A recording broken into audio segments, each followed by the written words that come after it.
സുരേഷ് ഗോപി വെറും നിരാശാഗോപിയായി മാറിയല്ലോ എന്നതാണ് സങ്കടം.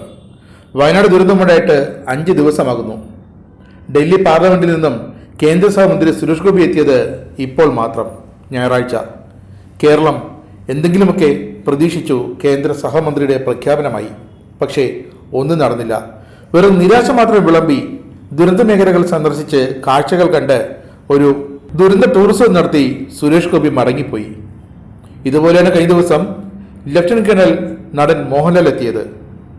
3 കോടി രൂപയാണ് മോഹൻലാൽ തന്റെ വിശ്വശാന്തി ഫൗണ്ടേഷന്റെ പേരിൽ വയനാട്ടിൽ ദുരന്ത മേഖലയിൽ ചിലവഴിക്കാൻ പോകുന്നത്. സുരേഷ് ഗോപി വന്നു, കണ്ടു, നിരാശ നൽകി തിരിച്ചുപോയി. 200-ലേറെ പേർ മരിച്ചതാണ്. അത്രത്തോളം പേരെ ഇനിയും കണ്ടെത്താനുണ്ട്. കേരളത്തിന്റെ ആവശ്യമാണ് വയനാട്ടിലെ പ്രകൃതി ദുരന്തത്തെ ദേശീയ ദുരന്തമായി തന്നെ പ്രഖ്യാപിക്കണമെന്ന്.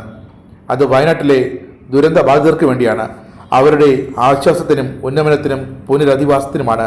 പക്ഷേ ഇതൊന്നും സുരേഷ് ഗോപിക്ക് മാത്രം മനസ്സിലായിട്ടില്ല. ദേശീയ ദുരന്തങ്ങൾക്ക് കേന്ദ്ര സഹായം പ്രത്യേക പരിഗണന പ്രകാരമാണെന്ന് എല്ലാവർക്കും അറിയാം. സുരേഷ് ഗോപിക്ക് ഒഴികെ കേന്ദ്ര സഹായമില്ലാതെ വയനാട്ടിലെ പുനരധിവാസം സാധ്യമല്ലെന്ന് സുരേഷ് ഗോപിക്കും അറിയാം, ഏത് കൊച്ചു കുഞ്ഞിനും അറിയാം.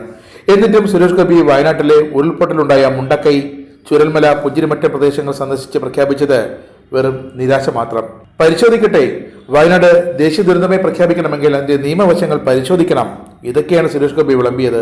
പ്രധാനമന്ത്രി നരേന്ദ്രമോദി വരെ ദുരന്തമുണ്ടായ ദിവസം വ്യക്തമാക്കിയതാണ് കേരളത്തിന് വേണ്ട എല്ലാ സഹായവും ചെയ്യുമെന്ന്.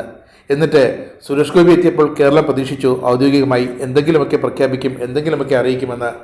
കാരണം കേരളത്തിൽ നിന്നുള്ള മന്ത്രിയായിട്ടാണല്ലോ സുരേഷ് ഗോപിയെ കേന്ദ്ര മന്ത്രിസഭയിൽ എടുത്തിരിക്കുന്നത്. പക്ഷെ ഒരു കാര്യവുമില്ലെന്ന് ഇപ്പോൾ കേരളത്തിനും വയനാട്ടുകാർക്കും ഒന്നുകൂടി വ്യക്തമായി. റിയാസുമായി ചർച്ച നടത്തിയപ്പോൾ സുരേഷ് ഗോപിയോട് മുഹമ്മദ് റിയാസ് വ്യക്തമായ ഒരു കാര്യം പറഞ്ഞു. വയനാട്ടിലെ ഉരുൾപൊട്ടൽ മേഖലയിൽ ഭക്ഷണം വിതരണം ചെയ്യുന്നതിന് ചിലർ പണപ്പിരിവ് നടത്തുന്നുവെന്ന്. അതിലൂടെ റിയാസ് ഉദ്ദേശിച്ചത് എന്താണെന്ന് ചിലപ്പോൾ സുരേഷ് ഗോപിക്ക് മനസ്സിലായി കാണും. ഭക്ഷണം കൊടുക്കുന്നതിന്റെ പേരിൽ ചിലർ വ്യാപകമായി പണപ്പിരിവ് നടത്തുന്നു, അത് മഹാമോശമാണെന്നാണ് റിയാസ് സുരേഷ് ഗോപിയോട് പറഞ്ഞത്, മാധ്യമങ്ങളോടും പറഞ്ഞത്. വയനാട്ടിൽ ദുരന്ത ടൂറിസം ഒരു തരത്തിലും അനുവദിക്കില്ലെന്നും റിയാസ് സുരേഷ് ഗോപിയോട് വ്യക്തമായി പറഞ്ഞിട്ടുണ്ട്. സംസ്ഥാനത്തിന്റെ പുറത്തു നിന്നടക്കം ചിലർ സ്ഥലം കാണാൻ വരുന്നത് പോലെ എത്തുന്നുണ്ട്. ചില ആളുകൾ വെറുതെ വന്ന് വീഡിയോ എടുത്ത് ദുരന്ത ടൂറിസമായി ഇതിനെ കണ്ട് തിരിച്ചു പോകുന്നു. അടിക്കടി ഇങ്ങനെ വന്നു പോകുന്നത് തന്നെയാണ് ഒരു ദുരന്ത ടൂറിസം. അത് വേണ്ട എന്ന് തന്നെയാണ് സംസ്ഥാന സർക്കാർ വയനാടിന്റെ പശ്ചാത്തലത്തിൽ വ്യക്തമായി പറഞ്ഞിരിക്കുന്നത്.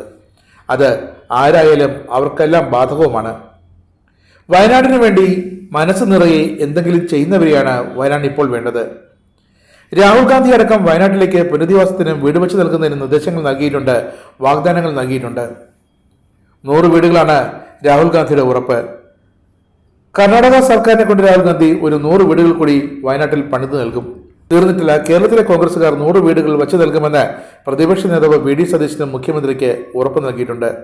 അങ്ങനെ പലരും, വ്യവസായ പ്രമുഖരടക്കം വയനാടിനെ കൈപിടിച്ചുയർത്താൻ തങ്ങളാലാകുന്ന വിധം സ്വരുക്കൂട്ടിയ തുകയെല്ലാം എടുത്ത് മുഖ്യമന്ത്രിയുടെ ദുരിതാശ്വാസ നിധിയിലേക്ക് നൽകുകയാണ്. എത്രയും വേഗം പുനരധിവാസം സാധ്യമാക്കി, പുനർനിർമ്മാണം സാധ്യമാക്കി വയനാടിനെ തിരികെ കൊണ്ടുവരിക എന്നതാണ് കേരളത്തിലെ ലക്ഷ്യം.